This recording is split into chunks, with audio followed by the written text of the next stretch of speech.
Hello, I'm going to take a couple of minutes to review this locomotive here. This is an LGB 2055 series diesel locomotive with a white pass. It originally was an analog locomotive, so I had to convert the motor blocks or update the motor blocks so that they would support 4 wires for DCC. I did install, what's interesting on this locomotive is that I installed a ESU 5L series decoder with it, and then along with it I installed the ESU sound project matching the locomotive. To start with, I already have the headlights on it. I just used the regular, I didn't do anything special on the headlights or wiring or even the cab light. So they work forward, backwards, and the number boards are separate, but they're also powered on at the same time with the headlights, is how I set up the programming on it. Under digital, to start the sound, you press F8. It gives that nice or classic alto sound of a narrow gauge locomotive, so it sounds pretty rough. To move forward, takes it a few seconds to get the motor going, and then it starts moving.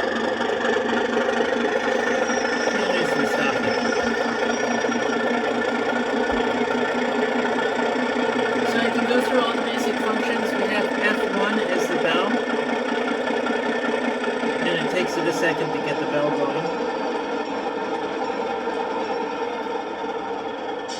F2 is the horn.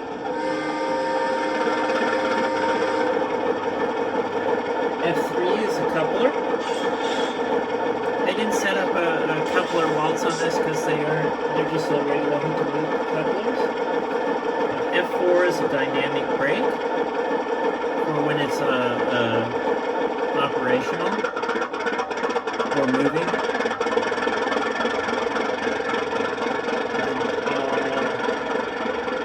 F5 was supposedly was defined in the analog, or the commands was called emergency lights. I don't have them set up.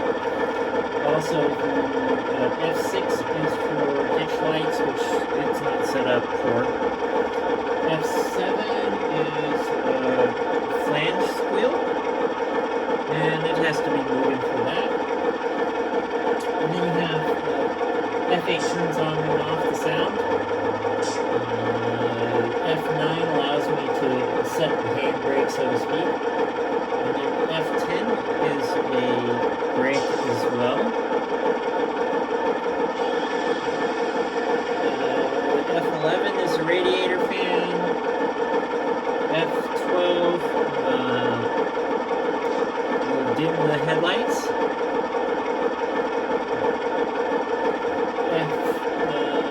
F13 isn't connected. F14 is supposedly the handbrake sound.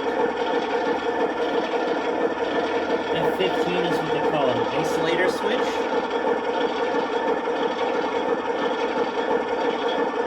And then F16 is an air dryer. Barely hear the sound.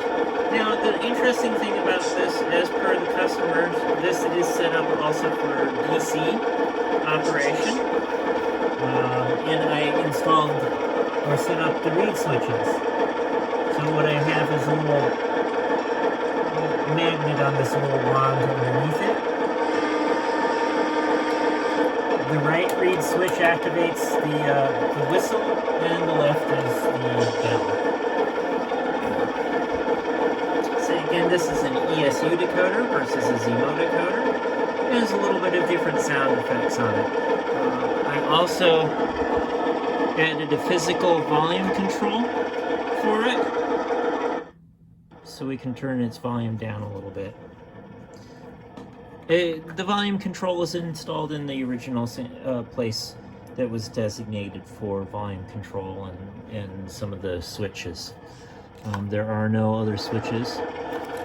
The red light, and finally the red light flashes with the bell. And that's it.